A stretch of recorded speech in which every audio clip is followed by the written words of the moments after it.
Dans les années 1950, un pensionnat religieux, niché au cœur d'une forêt isolée, était réputé pour ses règles strictes et son atmosphère austère. Mais derrière ces murs sacrés se cachait une vérité bien plus sombre. Une vérité qui allait hanter la mémoire des survivants à jamais. Le pensionnat Sainte-Claire accueillait des enfants orphelins ou issus de familles modestes. La discipline y était de mise et les punitions exemplaires.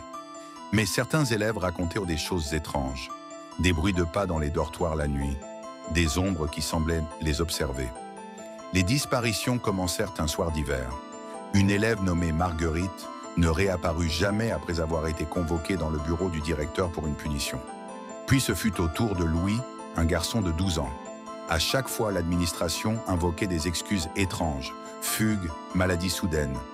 Mais certains élèves savaient qu'il se passait autre chose. Le bureau du directeur était un lieu interdit. Ceux qui y entraient en ressortaient rarement. Et lorsqu'ils le faisaient, ils semblaient changés, silencieux, traumatisés. Un soir, un groupe d'élèves courageux décida de percer ce mystère. Ils découvrirent une pièce cachée sous l'école. Ce qu'ils y virent dépassait l'entendement. Un autel, des symboles gravés dans la pierre et des traces évidentes de sacrifice. Les responsables, certains membres du personnel, convaincus qu'ils devaient purifier les âmes des enfants pour gagner le salut éternel. Lorsque la vérité éclata, le pensionnat fut fermé et plusieurs membres du personnel furent arrêtés. Mais pour les élèves qui avaient survécu, le traumatisme restait intact.